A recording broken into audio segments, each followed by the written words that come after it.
CGL, CHSL, MTS এবং রেলের পরীক্ষা সহ প্রায় সমস্ত পরীক্ষা, মানে এসএসসির সমস্ত পরীক্ষা এবং রেলেরও সমস্ত পরীক্ষায় গ্যারান্টি আসা একটা অঙ্ক পরীক্ষার প্রশ্নই আমি আপনাদের জন্য নিয়ে এসেছি।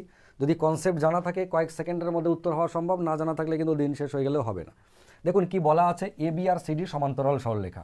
এই এ বি আর সিডি সমান্তরাল সরলরেখা, তাহলে এক্সের মান কত? এক্সের মান কিন্তু এই দিকটা।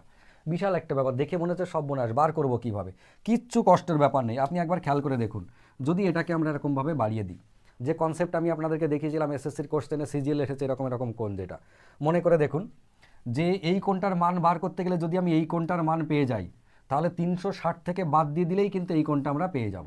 তাহলে আমাদের টার্গেট হচ্ছে এই কোণটার মান বার করা, মানে এতটা। কিভাবে করব দেখুন, এইটা টেনে দিলাম এই পর্যন্ত, 116 যদি এইটা হয় তাহলে এই দিকটা কত হবে? এই দিকটা হবে তাহলে 64, 70, 80, 180, কেমন? তাহলে এইটা হয়ে গেল 64। এটা যদি 64 হয়ে যায়, আবার এই যে মনে করে নিয়ে 43 দেওয়া আছে, তাহলে এই 64 আর 43-এর যোগফলই নিশ্চয়ই এইটা। মনে পড়ছে যেরকম আমি দেখিয়েছিলাম, যদি কোণ এরকম এরকম হয় তাহলে ওই দিকের কোণের যোগফল হচ্ছে বাঁ দিকের কোণটা।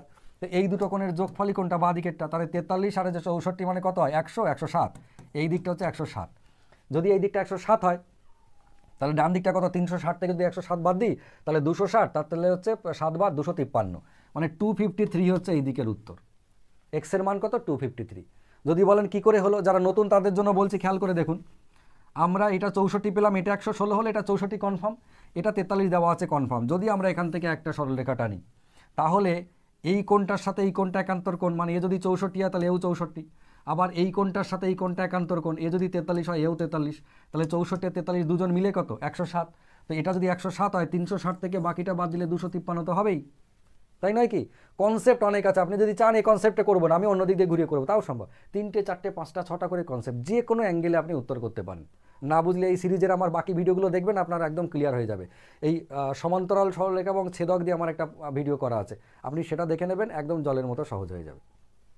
যদি বুঝে গিয়ে থাকেন খুব ভালো কথা, তাহলে এটা আপনার জন্য হোম টাস্ক রইল, উত্তর করবেন এবং কমেন্টে জানাবেন।